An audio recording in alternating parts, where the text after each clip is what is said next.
It's time for truth. It's time for truth. It's time for truth. It's time for truth. It's time for truth. It's time for truth. It's time for truth. It's time for truth. El darwinismo es el apéndice científico de la teoría del libre mercado de Adam Smith. Malthus, un alumno de Adam Smith, es el que escribió sobre la población, en el cual decía que el aumento de la población en progresión geométrica, mientras que los alimentos aumentaban en progresión aritmética, conduciría a una lucha por la existencia. El libro de Malthus también me lo he leído y la verdad que es un libro que te produce una sensación de indignación que te hace subir los calores para hablar unas cosas de los pobres, ¿no? De que si no tiene nadie que le mantenga no tiene derecho a la menor ración de alimento, que en este banquete no le hemos puesto cubierto y que si alguien se levante le deja sitio, otros seguirán su ejemplo y la armonía de la fiesta que había se convertirá en escasez. O sea, que la naturaleza dice que el que no tenga posibles que se muera, una cosa francamente terrible. Y Darwin, en su autobiografía, dice que leyendo el libro de Malthus fue cuando encontró una teoría sobre la que trabajar. La lucha por la vida viene de Malthus. Y luego, de hecho, en el Origen de las especies, dice que su teoría es la teoría de Malthus aplicada con multiplicada fuerza a los reinos animal y vegetal. El darwinismo lo que tiene, fundamentalmente, como supuesta base teórica, es que no es una base teórica claramente formulada, nunca estuvo claramente formulado. En el libro de Darwin, el final, el que intenta resumir cuál es su visión de la vida, es un auténtico batiburrillo de ideas en el cual habla del uso y el desuso, las condiciones del ambiente, la selección natural, la competencia, todo junto, todo revuelto. No tenía una idea muy clara del asunto. Lo que ha habido ha sido una depuración de sus ideas para llegar al concepto de selección natural, que Darwin lo basaba en la observación de los animales domésticos, de una forma errónea, porque en la naturaleza ocurre todo lo contrario que ocurre con los animales domésticos, que los seleccionadores seleccionan animales aberrantes, que son útiles para ellos, y en la naturaleza lo que se reproducen son los normales. Entonces, después de profundizar en el origen del darwinismo, en las condiciones históricas que rodearon el éxito del libro, cuyo título era sobre el origen de las especies por medio de la selección natural o el mantenimiento de las razas favorecidas en la lucha por la existencia, muy significativo. Y eso justifica el éxito que tuvo entre las clases acomodadas victorianas y de todo el mundo, claro, entre las que estaban los científicos habitualmente. La verdad que suena duro, pero es que es muy curioso porque mis colegas más fervientemente darwinistas no han leído jamás a Darwin. Entonces se basan, como yo me basaba hasta hace unos años, en los libros que comprabas para tu preparación, que eran libros de origen anglosajón. En la universidad nos formábamos siempre con libros de origen inglés, norteamericano, en los que cuentan su propia historia.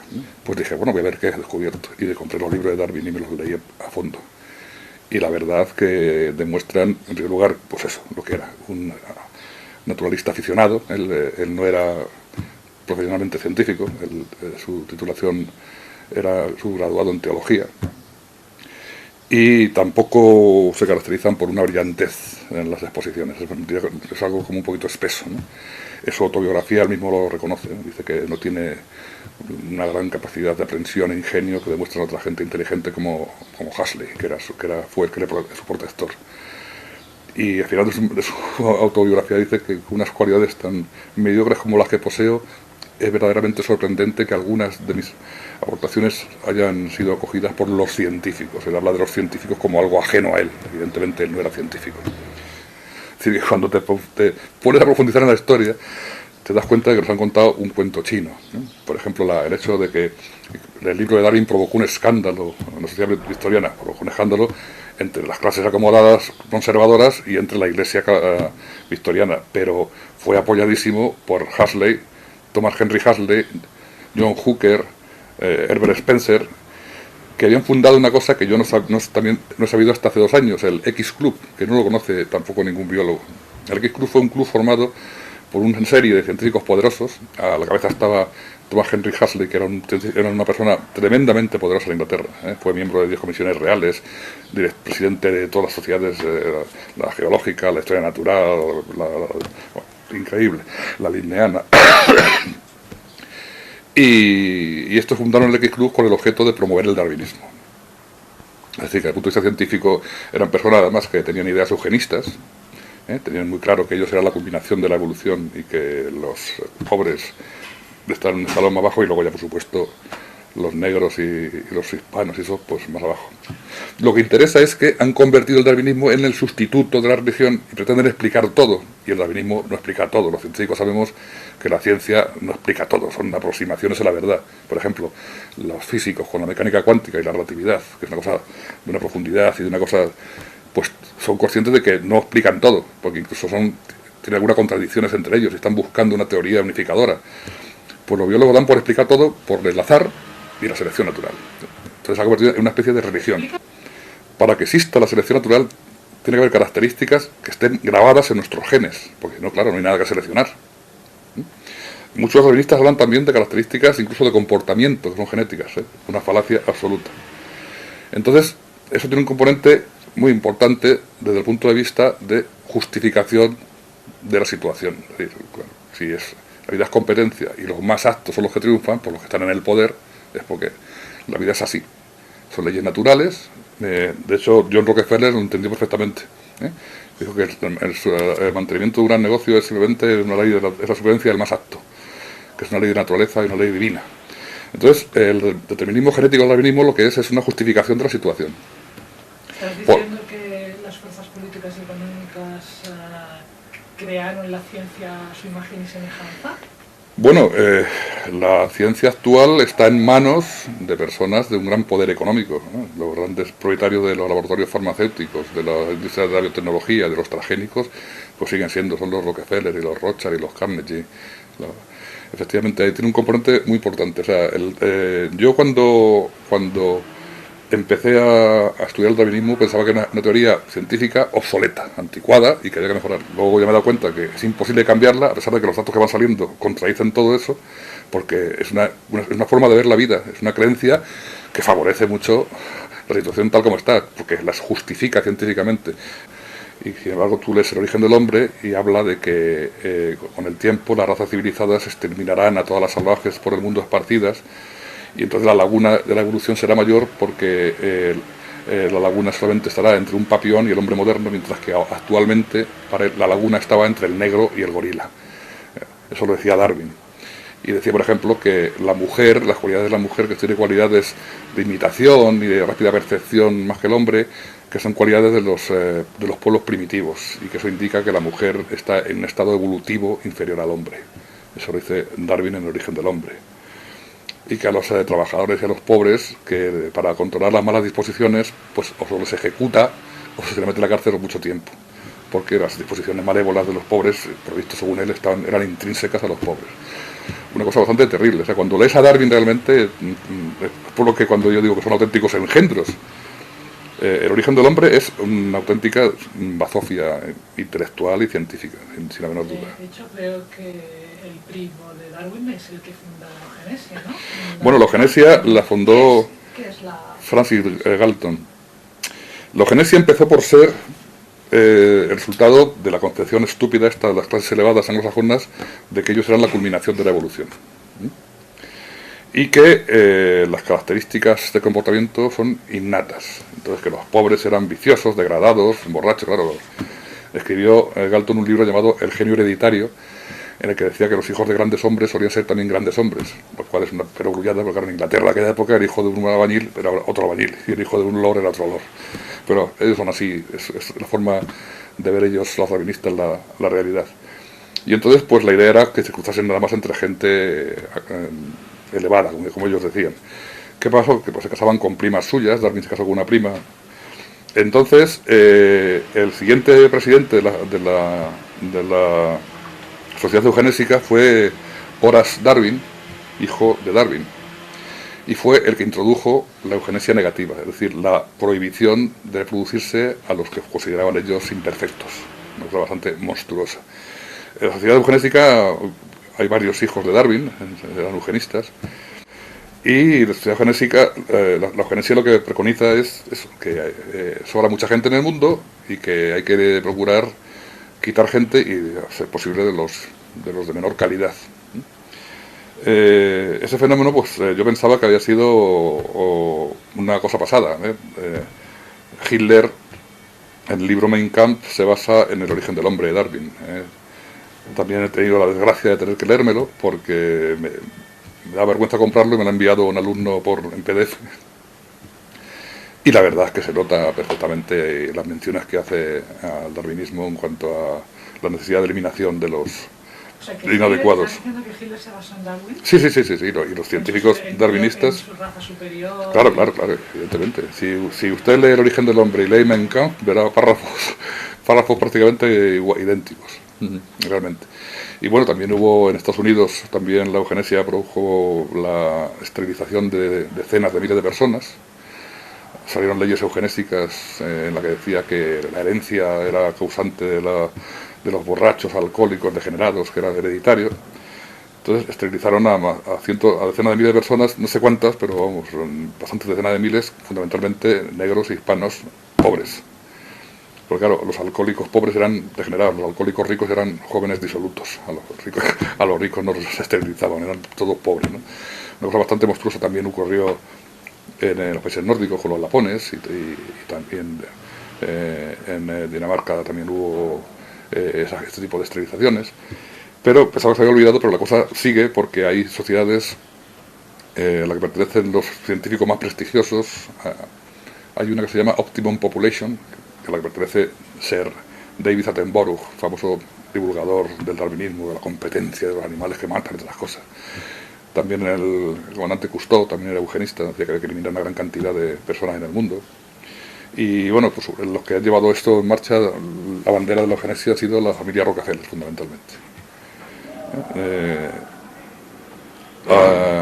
Hay un grupo ahora formado por David Rockefeller, Ted Turner, que dice que sobra Ted Turner es el dueño de la CNN, que sobra el 90% de la población para que el mundo pueda vivir al nivel que viven ellos, claro.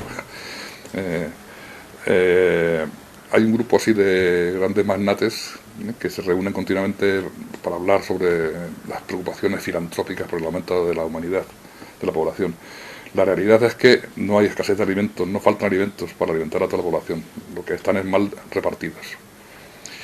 La eugenesia pues, se basa en la concepción darwinista, primero, de que nuestras características, nuestras virtudes, nuestros defectos, nuestros comportamientos está en los genes. Está basado en eso, y que la vida es competencia y que los más aptos pues son los que se quedan con todo. Darwin decía que la tendencia de las sociedades, de los médicos a curar a los pobres, los asilos para imbéciles que decía él, y para los pobres, para degenerados, incluso la vacuna, que lo que hacía era salvar vidas a gente que no eran aptos, y que los miembros de las naciones civilizadas van degenerando porque se permite que vivan las personas que no son aptas. Eso lo dice él, y dice que ninguno criador de ganados es tan estúpido que deje sacar crías a sus peores animales. Eso lo dice Darwin en El origen del hombre, es decir, que no es ninguna cosa indirecta ni una interpretación. Es muy divertido porque cuando hablan del darwinismo social dice que es que Spencer se basó en Darwin, y es al revés. Darwin se basó en Spencer. O sea, en el libro El origen de las especies, por medio de la selección natural, etcétera, él dice que la selección natural también se puede llamar la supervivencia del más adecuado, según dice el término empleado por Herbert Spencer, que escribió su libro 5 o 6 años antes del origen del hombre.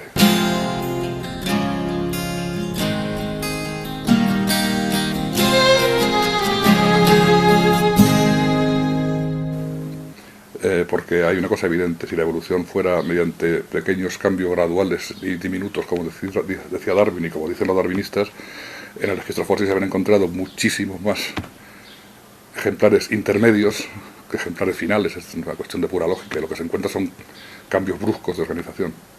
Entonces, los estudios genéticos actuales ponen de manifiesto que lo que controla el desarrollo embrionario son redes muy complejas de genes, pero que son susceptibles de reorganizarse ante una agresión ambiental muy fuerte. Y siempre han estado asociados los grandes cambios de organización, los grandes periodos paleontológicos, con grandes extinciones masivas por grandes disturbios ambientales que pueden ser caídas de grandes meteoritos que caen periódicamente sobre la Tierra, con un intervalo más o menos de en torno a 30 millones de años, unas veces más grandes, otras veces más pequeños, unas veces son catastróficas, ¿no? Por ejemplo, en el Pérmico se extinguieron hasta el 90% de las especies, una extinción terrible. Entonces, esos catástrofes ambientales producen una cosa que se conoce genética, experimentalmente, como estrés genómico, y hay remodelaciones del genoma y pueden producirse cambios muy bruscos. Es muy poco visualizable porque la verdad que es una cosa muy complicada, pero es que la naturaleza es muy compleja, es más compleja que la física y la química y la matemática, es complejísima, ¿no? O sea, cuanto más se profundiza, hay una frase muy interesante de un filósofo que dice que cuanto más cosas conocemos, más difíciles son de explicar. Cuando se conoce muy poco, todo es muy fácil, ¿no? Se inventan un gen, T grande, T pequeña, A grande, A pequeña, y todo explica. T más Q igual a 1 y fuera, pero claro, eso es todo mentira. Es todo mucho más complejo. Pues los grandes cambios de organización animal que se ha visto a lo largo de la evolución de los seres vivos están asociados con grandes disturbios ambientales, ¿eh? Se puede asociar ya cada vez con más claridad cada cambio de un periodo a otro. Los nombres de los periodos, de los grandes periodos geológicos se daban debido a que encontraban diferentes faunas en los estratos en los que estaban los fósiles. Carbonífero, Cretácico, Jurásico, eran faunas diferentes. Estos periodos están separados por grandes catástrofes ambientales, fundamentalmente, como he dicho antes, producidas por caída de grandes asteroides. También ha habido en casos de inversiones de los polos magnéticos terrestres, que se pueden detectar en el hierro de los estratos fósiles.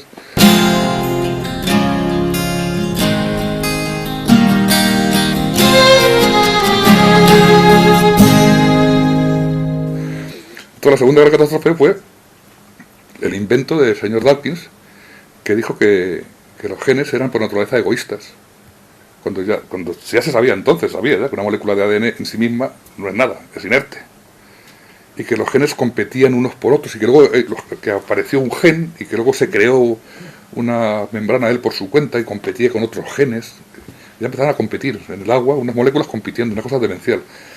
Y que... Pero ese señor era científico. Era zoólogo, sí, pero era sobre todo darwinista. Entonces, sintetizando, según Dawkins, la unidad de evolución es el gen, o ADN, que es egoísta y compite con otros genes. Y que del egoísmo del gen pues se produce la naturaleza. Entonces, si tú lees a Adam Smith, dice, del egoísmo del carnicero o cervecero es del que surge nuestro alimento y surge la sociedad. Es decir, es directamente, literalmente, la traslación de la teoría del libre mercado de Adam Smith, del egoísmo del carnicero por la sociedad, al egoísmo del gen, naturaleza. Una cosa delirante. Entonces, ¿qué pasa? Pues que cuando se ha encontrado que los genomas tenían una gran cantidad de ADN, que eran secuencias repetidas, y que no eran codificantes de proteínas, pues se pensó, si los genetistas, siguiendo a Dawkins, que eso era ADN egoísta. Y que se expandía y que estaba allí, que era ADN basura. Yo he oído a científicos españoles muy prestigiosos de que si conseguíamos limpiar los genomas de basura, conseguiríamos vivir 200 años. Lo cual es una estupidez, porque si no limpiar los genomas de eso, nos habíamos muerto enseguida, porque se ha descubierto que es la parte fundamental de los genomas. Que en el genoma, la fracción codificante de proteínas es el 1,5% de los genes. 1,5%. Lo que secuenciaron cuando dijeron hemos secuenciado el genoma humano era el 1,5% de los genes, son los genes codificantes de proteína. Por eso cuando dicen el ratón y el hombre comparten el 90% de los genes y compartimos el 40% con Arabidopsis, que es una planta de cuneta, una planta, tiene el 40% de genes igual que el hombre. Un gen es una suma de secuencias génicas que se agrupan concretamente para cada momento concreto en función del ambiente. Hay un artículo muy interesante de Nature que dice que cuando más profundizan los científicos en genética molecular, más difícil es estar seguro de qué es, si es que es algo, un gen. O sea, no hay un gen, son secuencias fragmentarias que se combinan en cada momento en función de las necesidades concretas del organismo. ¿Secuencias fragmentarias de qué? De ADN. De ADN. ¿Y qué es el ADN? El ADN es el ácido desoxirribonucleico, una serie de nucleótidos que están empalmados y que son los que, de alguna forma, especializados en contener, en almacenar información genética. Que es muy curioso además cuando habla la visión del darwinismo de que las enfermedades están en los genes. Son genes malos y entonces producen enfermedades. No. Las enfermedades están en el ambiente y altera los genes. La enfermedad no es causa sino consecuencia. Es decir, la población moderna está sometida a cientos, a miles de sustancias químicas sintéticas con las cuales no ha estado en contacto anteriormente. Es dificilísimo de controlar eso porque los efectos pueden ser, primero, a largo plazo, segundo, sinérgicos, de que una cosa sola no, pero dos se retroalimentan y producen una consecuencia. Por ejemplo, hay una sustancia que se ha visto que es terrorífica, que son los organofosforados, que son sustancias que se utilizan en los jardines, en las casas como abonos sintéticos.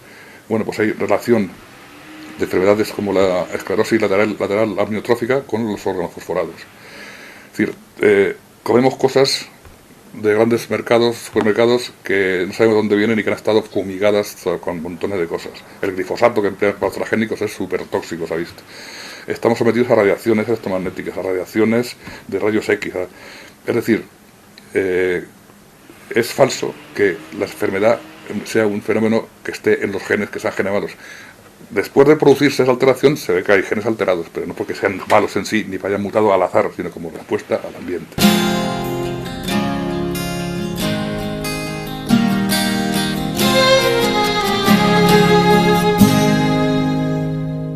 En primer lugar, las bacterias fueron las que hicieron posible la vida en la Tierra, fueron los primeros organismos vivos en la Tierra. Su aparición es tan repentina que se está empezando a investigar la posibilidad de que vengan del espacio. Es decir, que la vida sea un fenómeno inherente al universo y que de alguna forma germine allá donde las condiciones sean favorables. La idea de la vida como aparición única en la Tierra, al azar y gradualmente, es absurda. Tiene un componente, digamos, no sé, de un etnocentrismo o de un egocentrismo paleto, ¿no? Un universo tan gigantesco que pensar que solamente hay vida en la Tierra es bastante estúpido. Entonces las bacterias pueden formar esporas y viajar por el universo, y se ha comprobado incluso que bacterias normales pueden subir y bajar en una cápsula espacial y volver indemnes. Si tienes en cuenta sus capacidades tan especiales que tienen para alimentarse de metales, de sustancias tóxicas, vivir en fuentes hidrotermales, vivir dentro de las rocas, es decir, que son unas cosas muy especiales y dan esa sensación, ¿no?, de que están como muy preparadas para generar vida. Hasta que se descubrieron, pues no se sabía que existían las bacterias, y se descubrieron porque provocaban infecciones. Ahora ya sabemos que las bacterias en conjunto no son patógenas, sino que son elementos fundamentales para la vida. ¿Qué quiere decir patógenas? Patógenas que producen enfermedades. Las bacterias, el número calculado en la Tierra se ha calculado que es de 10.000 millones de veces más que el número de estrellas calculadas en el universo. O sea, vivimos en un montón sobre las bacterias en el suelo, en tierra, en un gramo de tierra, hay 4 millones de bacterias, en un gramo de tierra. Y en una gota de agua de mar hay 1 millón de bacterias. En el organismo, dentro de nuestro organismo, tenemos 10 veces más bacterias que células. Son fundamentales para la vida, y a los niños tienen que entrarles bacterias, lógicamente. Cuando de esos anuncios que hay en la televisión, como bióloga, esto para desinfectar, porque pueden coger cualquier cosa. Digo, pues como bióloga podrías informarte un poquito más de lo que dices, ¿eh? Porque es una cosa muy divertida en Estados Unidos, en una época que les dio por la asepsia, de los niños ver agua desinfectada y todo aséptico, y les entraban unas diarreas a los niños que se iban por las patas abajo, porque tienen que entrar dentro las bacterias correspondientes, que no son al azar, la flora bacteriana es específica de cada especie y dentro de unas concretas, fundamentales.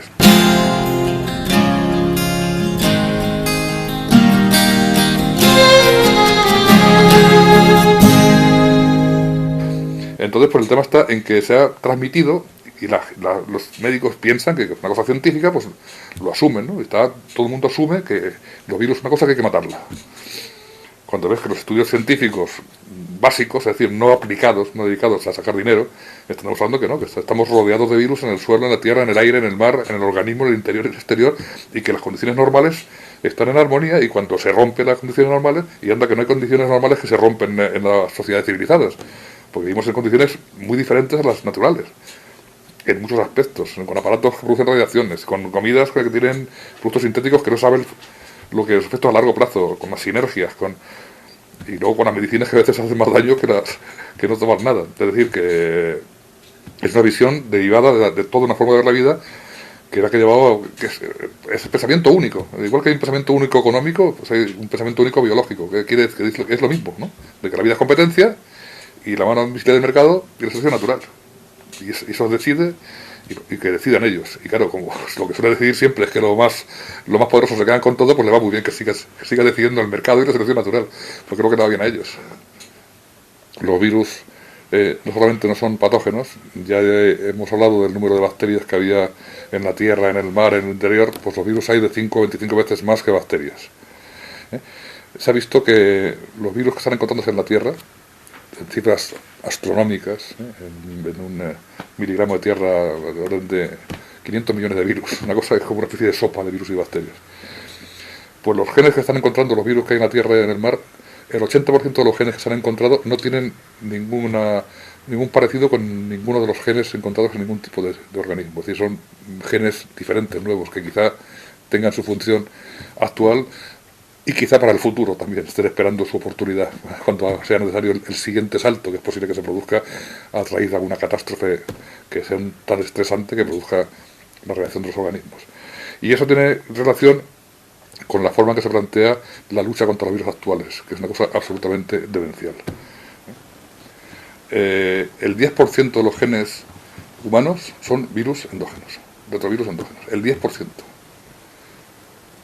Cientos de miles. Luego hay fragmentos de virus también dispersos por el genoma. Es decir, que los genomas de los seres vivos son... es complicado de decirlo porque habría que visualizarlo. Espero poder disponer de alguna forma de visualizarlo. En la parte esta del ADN que decían Dawkins que era basura, son secuencias repetidas, intrones, elementos móviles, que son de origen de virus endógeno. Entonces, si echas cuentas, los genes que no son de origen bacteriano, de las primeras bacterias germinales, son de origen viral. Una cosa muy curiosa. Si se analiza con calma, se llega a esa conclusión. Es decir, que los virus son otros componentes fundamentales de los genomas. Tienen la capacidad de que sus elementos móviles, que son derivados de virus, cuando el ambiente produce un estrés, hacen saltos de un sitio para otro, o se duplican y aumentan los genomas. O sea, que son los que fabrican los genomas. Y también es curioso también que en aguas marinas también se han encontrado estudios recientes que demuestran que en aguas marinas superficiales hay hasta 10.000 millones de virus por litro. O sea, cuando usted está en la Costa Brava bañándose tan feliz, está en una auténtica sopa de virus y de bacterias. Por favor, suena fatal. Pues esos virus son esenciales para la vida. O sea, son los que controlan la base de la pirámide trófica del marina. Vamos a ver. Esto quizás suene muy heterodoxo, pero no soy yo solamente el que lo dice. Yo procuro no meterme en temas de salud mucho porque yo soy biólogo y yo hablo de cosas, digamos, teóricas que si se aceptan bien y si no, pues no pasa nada. Pero si ya te metes en temas de salud, por la cosa más comprometida. Pero me siento obligado a transmitir lo que yo he pensado al respecto. El virus de la gripe es un virus endógeno más, es como el virus del herpes. El herpes tienes un estrés emocional y te sale una calentura, un herpes. Es un virus que tiene sus otras funciones. El de la gripe es un virus que produce una especie de caída de la función del organismo como una especie de reacción ante un estrés muy fuerte, ante una situación delicada. Hace poco ha salido con mucho bombo en las noticias la llamada gripe del yuppie o la gripe del ejecutivo, que dice que cuando están toda la semana sometidos a estrés y llega el fin de semana, se relaja el estrés y cuando se relaja el estrés, se relaja el sistema inmunitario. Cuando hay estrés, el sistema inmunitario se activa para hacer defensa a una agresión ambiental. Entonces, cuando se relaja el sistema inmunitario, cogen la gripe, sin que nadie les contagie. Cogen una gripe. Entonces, claro, si has asociado un virus a la gripe, pues ya dice, pues a matar el virus y matamos la gripe. La visión, insisto, reduccionista y competitiva de que hay que matar a todo bicho viviente del darwinismo. ¿Qué pasa con los virus de la gripe que estacionalmente aparecen? Cuando te enteras de que el virus H5N1 es un virus que es híbrido de ave y de hombre, pues te resulta sorprendente porque los virus normalmente no se hibridan en la naturaleza. Pero si investigas cómo hacen las vacunas contra la gripe y te llevas a un laboratorio farmacéutico, entras en su página y ves que cultivan virus de la gripe humana en embriones de pollo, te das cuenta de que en los tejidos embrionarios se ha comprobado experimentalmente que hay una gran cantidad de virus endógenos activados, que están funcionando, forma parte de la expresión que controla el desarrollo embrionario, como he hablado en el contexto evolutivo. El contexto evolutivo es bueno para comprender las cosas que hay actualmente. Entonces, si tú cultivas virus de la gripe humana en un tejido en pleno desarrollo embrionario, que es un embrión de pollo, en el cual hay montones de virus en actividad, pues cabe la posibilidad de que el virus de la gripe se hibride con el virus semejante de pollo y se produzca el virus H5N1, que es un híbrido de pollo, de ave y humano. ¿Qué pasa con las nuevas vacunas? Pues que al parecer la de la gripe H1N1, ese virus tan extraño, híbrido de cerdo, ave y humano, que huele a virus sintético de laboratorio, eso tampoco lo digo solo yo, si lo dicen científicos, virólogos especialistas en el tema, que no es normal. Hablan de que puede ser que se escapase de un experimento o puede ser que lo hicieran premeditadamente. Pues no, yo tampoco me había metido en esto, pero me metí cuando vi la vergüenza de lo del doctor Harald Zulhauser, el premio Nobel, por el descubrimiento de que el papiloma humano está producido por un virus. Este señor dice cosas como que los virus pasan al hombre por comer carne cruda poco hecha. O sea, que es una cosa de un absurdo increíble, porque el hombre lleva comiendo carne cruda poco hecha toda la historia de la humanidad y los virus no pasan por comer carne cruda, pasan por otras cosas. Entonces, pues cuando vi un artículo que en un periódico a una página diciendo que había que vacunar al 100% de la población, incluidos los varones, me entró una indignación que me puse a investigar y de hecho escribí un artículo advirtiendo sobre el peligro de la vacuna contra el papilomavirus, porque se ha visto que en los genomas humanos hay secuencias parciales del papilomavirus, que son secuencias seguramente relacionadas con el desarrollo embrionario de la piel, y cuando se expresa en un momento inadecuado produce un tumor. El papilomavirus, también me informé de que en España la incidencia era bajísima, que se puede solucionar con las revisiones ginecológicas habituales y cuando aparece pues, se extirpa sin ningún problema las verrugas, que los casos extraños que se producen de muerte son casos muy extremos de malas condiciones de vida, de mujeres en malas condiciones, prostitutas y cosas así, y que son escasísimos de todas formas, y que no tiene ningún sentido la vacunación masiva contra algo que no tenía esa incidencia. Luego me enteré de que en Estados Unidos se habían pagado a los gobernadores para que impusieran la vacuna, y finalmente apareció que 2 miembros del Tribunal del Premio Nobel que le dio el premio eran miembros de una industria farmacéutica. Con lo cual, pues fue cuando me empecé a meter en el tema y la verdad que cuando buscas encuentras cosas realmente terribles con las vacunas. Cuando tú piensas en un niño pequeño, la cantidad de vacunas que le meten en unos pocos meses, se te ponen los pelos de punta. Y entonces, claro, cuando hablas de que está aumentando mucho las alergias, que está aumentando mucho el asma, y bueno, pues la alergia al polen, la alergia al olivo, bueno, si la humanidad ha vivido siempre en el campo, no hubieran podido vivir, es por un motivo moderno, un motivo de ahora. No, también por la contaminación, sí, también, pero yo pienso que las vacunas tienen mucho que ver con muchas de este tipo de enfermedades de origen nuevo, que son una fuente de ingresos también para las farmacéuticas, por otra parte, o sea que la verdad que es un buen negocio provocarlo y luego cobrar por curarlo, si fuera ese el caso, que creo que ese es el caso. Entonces, pues, el problema está en la concepción esta de que todos hay que matar, hay que competir, y me temo que había que replantearse a fondo las vacunas, y ya no hablemos del tema de los aditivos, de los coadyuvantes, ¿no? Que le meten coadyuvantes derivados de timerosal, derivado del mercurio, o sea, ahora de aluminio, para aumentar el poder inmunogénico de la vacuna. Lo que hace resulta que el mercurio y el aluminio son neurotóxicos. Hay científicos americanos que han asociado claramente el aumento del autismo con las vacunas, con el mercurio. Lo han puesto a varir, claro, por supuesto, los que tienen el dinero tienen el poder, claro, y los laboratorios farmacéuticos tienen dinero para comprar gente que se lance como lobos contra los científicos que dicen estas cosas, y los medios de comunicación lo mismo, ¿no? Que se deben a sus anunciantes. Y entonces pues les ponen a parir, pero la realidad es que el autismo es una cosa que es muy nueva y que si se estudia, se va siguiendo los pasos, pues se llega hacia el aluminio o hacia el mercurio. Y en conjunto, pues la verdad es que me he dejado de seguir investigando en el tema de la industria farmacéutica y compañía, porque temo caer ya en los conspiranoicos, ¿no? En el tema este, porque al final dicen, no puede ser que sea todo tan falso, tan sucio y tan feo.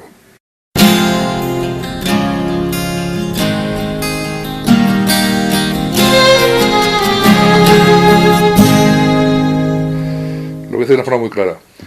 Vamos a ver, la vida es el resultado de la integración de componentes de la vida que son sistemas muy complejos. Son la integración de bacterias y virus. Estas bacterias y virus, de momento, el origen no se puede saber. Entonces lo que no pretendo hacer es inventármelo, como hacen los administras, se inventan un mundo de ARN, se inventan y como se ha inventado todo les funciona. Pero esto no hay forma de inventárselo, porque los datos que tenemos es que estaban en la Tierra desde que la vida no era posible en la Tierra, están aquí. Hay datos que demuestran que nuestras células son fusión de bacterias con componentes virales. La variabilidad que hay de organismos surgió de forma muy repentina en el Cámbrico, hace 550 millones de años. Todos los tipos de organizaciones existentes ahora estaban ya en el Cámbrico, y entonces hace falta unos programas embrionarios que justifiquen esa aparición tan diferente. Si buscan los genes responsables del desarrollo embrionario, son los genes Hox, hay genes por ahí sueltos más también, pero los grandes fundamentales son genes que son secuencias en tándem, cuyo origen es en repeticiones, por lo tanto las secuencias que las originaron ya tenían esa información, y esas secuencias son de origen viral, responsable de la formación de los retrotransposones, que son los que se repiten. La evolución se ha producido de una forma como revela el registro fósil. Periodos de estasis, de periodos con poco cambio en la morfología de los organismos, extinciones y apariciones de morfologías nuevas. Eso es la evolución que, desde el punto de vista mío, debía ser llamada transformación, porque es repentina. La evolución, el significado de evolución es cambio gradual, es cambio poco a poco. La especiación, que los darwinistas consideran el primer paso para la evolución, no es ningún paso para la evolución, es especiación. Es aumento repentino de variabilidad, también como resultado de una agresión ambiental. ¿Cómo se justifican los cambios de organización? Muchos científicos ya hace tiempo que llevan hablando de que la evolución tiene que ser por cambios bruscos. Pero claro, la visión darwinista es que la evolución es en un solo individuo, es una mutación al azar en un solo individuo. No. Para que se produzca, para que un cambio nuevo de organización sea viable, tiene que haber unos cuantos más simultáneamente con los que pueda reproducirse. Porque sale de una especie de reptil, sale un mamífero, solo uno, pues se encuentra sin nadie con quien reproducirse. ¿Qué sabemos de los genomas? Que los genomas, cuando hay una agresión ambiental, los elementos móviles y los virus endógenos saltan de sitio. Y saltan de sitio o se duplican. Y no van a cualquier sitio, van a sitios concretos. Es decir, que en un grupo de animales sometido a un estrés ambiental se puede producir en su genoma, en varios a la vez, en muchísimos a la vez, ese mismo proceso. Y el paso de una estirpe a otra puede ser repentino, que es muy extraño de visualizar, claro. La biología es muy extraña. La mecánica cuántica es una cosa que es muy poco comprensible y muy poco intuitiva. Es una cosa que los electrones, partícula y onda al mismo tiempo, y que esto está hecho de electrones, y por lo tanto esto es hueco. Esta mesa, el 99% de la mesa está vacío, pero la energía se acumula de una forma que produce sensación de algo sólido. Pero esto concretamente más, el 99% de esto es vacío, pues está formado por electrones, por el átomo, que son cosas así que etéreas, que están en el aire. Y eso es ciencia. Entonces la biología no podemos seguir diciendo que si compiten y que se pegan y cuando el más apto se queda con todo. Bueno, ¿qué pasa? Si compiten dos ciervos, el que se queda es otro ciervo. Eso es la evolución, el más apto. Entonces, lo que hay que hacer es vivir en armonía con la naturaleza y entenderla. O sea, no manipularla, porque están haciendo manipulaciones que no se controlan, como hemos visto, y son muy peligrosas. Entonces, lo que hay que hacer es devolver a la biología su carácter de ciencia como tal. Porque ahora lo que es una especie de tecnología para ganar dinero, y es una cosa muy peligrosa. Ahora cuando se hace un descubrimiento, la pregunta es, ¿y eso?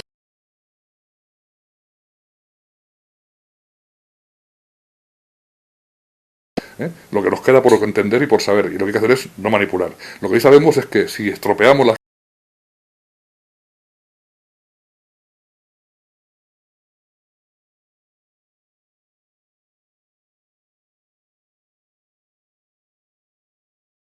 no hay ni basura en los genomas, ni enemigos en la naturaleza. Todos son, cuando se mira desde el punto de vista científico desde arriba, cuando un señor ve que están peleando dos leones, fíjate cómo compiten. Bueno, son leones, no son señores finos, no van a decir, por favor, permíteme usted la leona. Pero cuando se mira en conjunto, el resultado es que todo está ahí. Los leones comen cebras y las cebras comen hierba, y las bacterias fabrican la hierba y todos son necesarios, pero descomponen las cebras. Es decir, que todo es una integración de fenómenos de una tremenda complejidad, y que todo tiene que tener una armonía para que se mantenga, y que si se desequilibra, la forma de recuperar el equilibrio puede ser a base de una gran crisis que puede llevarse por delante a la civilización occidental. Vamos, tiene su regla de naturaleza que consiste en eso, en que no la encordiemos y que dejarla que funcione de una forma razonable, como sabían los hombres antiguos, los pueblos primitivos que llaman, que eran muy sabios, conocían mucho mejor la naturaleza que los hombres modernos, que piensan que la pueden dominar y controlar y manipular, y como se está viendo, a la naturaleza no hay que la manipule, hay que respetarla. El origen de la vida, a mí cuando me dicen, no, hombre, tú dices que la vida fue en el exterior, pues solamente cambias el problema del sitio. No, se cambia el sentido del problema, porque una cosa es que aparezca una vez aquí y al azar, y otra cosa que la vida sea inherente al universo, es diferente, el sentido del tema es muy diferente, no es cambiar de sitio, es cambiar el sentido, es decir, la vida es algo como ser un fenómeno inherente a la naturaleza y es una forma más de la materia, como pueden ser los metales y pueden ser los gases, y la vida, otra forma más de la materia. ¿Cuándo se formó?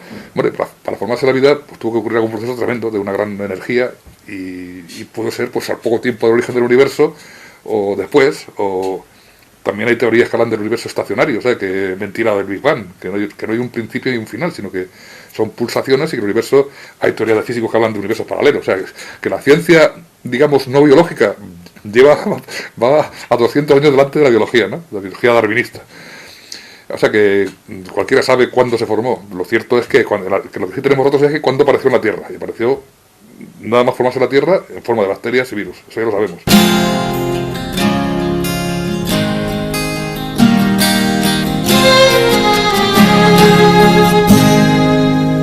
Bueno, pues está en una situación esquizofrénica. Es decir... ¿Pero ese es tu punto de vista o la mayor parte de biólogos piensan lo mismo? No, la mayor parte de biólogos piensa que sigue normal, sí. ¿No? Que no hay ningún problema, ¿sí? que todo ya está más o menos controlado y tal y cual. Sí, porque es que la forma de formar a los biólogos en la universidad no es una formación como científicos. Los científicos tienen que ser personas que se dediquen a dudar de todo, a analizar las teorías convencionales, a buscar los puntos flacos para profundizar, ¿no? Esto no, hay que mirarlo por otro lado, ver de distintas perspectivas. A mí, por lo menos, y a la gente aquí joven, educan en forma de adiestramiento. Está así, pum, pum, pum. Darwin descubrió la evolución. Hay científicos muy prestigiosos que piensan, los pobres están convencidos de que los transgénicos son para acabar con el hambre en el mundo, cuando se ha visto que son una cosa para enriquecerse las grandes campañas de biotecnología, que el hambre en el mundo se ha ido aumentando y lo que han aumentado ha sido sus ingresos de una forma tremenda, produciendo unos cultivos peligrosísimos para el medio ambiente, para el consumo y para la hambre futura, porque son muy delicados y cuando haya un cambio ambiental grande, pues puede haber una catástrofe alimentaria tremenda. Si es que la universidad no es... Un señor le cuenta una cosa, se la aprende de memoria, la cuenta de memoria, el chico la copia y la repite en el examen, eso pues seguiría todo siempre así, sin cambiar nada. La universidad es el sitio donde se genera el conocimiento y donde se generan los cambios científicos. Entonces, pues, la universidad consiste en hacer pensar a los chicos y discutir las cosas con ellos y ver su opinión y ver lo que ha salido nuevo y compartirlo con datos recientes, intentar integrarlos con lo que hay, y eso es lo que debería ser la universidad. Lo malo es que, ya digo que la dinámica habitual no es así, pero es como debería ser. En cualquier caso, yo les agradezco mucho que me hayan permitido hasta ahora ser una especie de grano aquí metido, pero sinceramente me siento muy orgulloso de mis chicos, porque además los alumnos que han pasado por mis clases tienen una visión un poquito más estructuradita de la cuestión en la cabeza y ya me cuentan que están empezando a hablar de ello en otros sitios, ¿no? Hay mucha gente que trabaja en investigación básica, es decir, no aplicada, que están diciendo ya que hay que replantearse la teoría evolutiva, que es la que explica la biología, y que se está produciendo un entorpecimiento en el avance del conocimiento porque no se asume que la visión convencional es errónea. Pero hay gente bastante cualificada que hablan ya, pues Carl Wesse, que es un microbiólogo, John Shapiro, que hablan de que hay que replantearse y que el darwinismo ha sido una especie de distorsión de la realidad, porque lo está viendo ahora, pues por ejemplo, los ponen permanentemente en los documentales con animales que se matan unos a otros, que comen. Claro, es que los animales comen así. Si son carnívoros, pues tendrán que hacer sangre, no van a comer con cubierto de tenedor. Entonces, pues, la visión de que todos los componentes son competitivos, pues ha llevado a pensar eso, que las bacterias son competidores, los virus son competidores, son egoístas, son no sé qué, y ha llevado a una visión que puede conducir a consecuencias muy negativas como se siga manteniendo esta concepción de la naturaleza. Los que hablan de que hay que replantear el darwinismo son gente totalmente lateral, y entre ellos también hay muchos creacionistas. En Estados Unidos hay muchos científicos creacionistas y que son críticos con el darwinismo porque son creacionistas, con lo cual es un berenjenal tremendo. Si al mismo tiempo creacionista significa que el origen de la vida para ellos es Dios, sí, y que esto claro, ellos son antidarwinistas porque claro, el darwinismo es bastante estúpido, bastante simplista, y lo critican de una forma muy inteligente porque dicen que lo que explica son tonterías. Pero claro, ellos dan la alternativa de Dios. Yo lo que intento es explicarlo desde el punto de vista científico, y la alternativa científica, porque la religión yo soy respetuoso con ella, con una más que con otras, por otra parte, y no voy a decir cuáles, porque a lo mejor no son las oficiales, pero que no tiene que ver con la ciencia. Uno puede creer o no creer, pero la ciencia se basa en datos concretos, empíricos y verificables, y yo, eso es lo que voy. Entonces, exactamente como mi planteamiento, igual que el mío, no conozco a nadie que lo tenga, salvo a Fred Hoyle, que es el astrofísico galés, que ya murió, que una vez leí un libro de un chico que me prestó y me lo pidió otra vez, y que globalmente tiene una visión bastante parecida a lo que yo planteo. Lo que hay es mucho disgusto con el darwinismo por parte de científicos que están viendo que lo que ha hecho ha sido distorsionar la realidad, eso sí. Es un poquito deprimente ver cómo el control de la información convierte a la gente en auténticos autómatas. Yo tengo amigos muy inteligentes y que repiten las consignas oficiales como si las hubieran pensado ellos, ¿no? Están convencidos por completo, ¿no? ¿Qué vamos a hacer? El malo es cuando te pones a hurgar entre las mentiras de la biología y la mentira, acabas derivando a otras mentiras también, ¿no? Hasta cuando te pones a analizar las cosas con una actitud crítica, y la verdad que es un poquito deprimente, ¿eh? Porque acabas con una sensación un poquito de... Y a veces me siento un poco abrumado, ¿no? Por toda la cantidad de poder que tiene el darwinismo, por cómo están entrados en las universidades, en los medios de comunicación, en la confusión que han creado entre darwinistas y creacionistas para que cuando alguien critica el darwinismo. Entonces me siento un poquito como... Pero la verdad que me considero en mi obligación moral y ética de seguir luchando contra ello, porque no solamente es una cuestión científica, por lo que tiene de entorpecimiento del conocimiento, sino también tiene consecuencias muy negativas para la pobre gente. Ya he tenido muchas anteriores, ideológicas derivadas del darwinismo, y ahora está teniendo muchas derivadas de la manipulación de los fenómenos biológicos. Entonces, pues, a veces me siento una especie de profeta del desastre, ¿no? Pero como creo honestamente que las cosas son como son y no como nos han contado, pues intentaré seguir transmitiéndolas mientras que me quede un soplo de vida. Y eso es todo lo que quería transmitir. It's time for truth. It's time for truth. It's time for truth. It's time for truth. It's time for truth. It's time for truth. It's time for truth. It's time for truth. It's time for truth. It's time for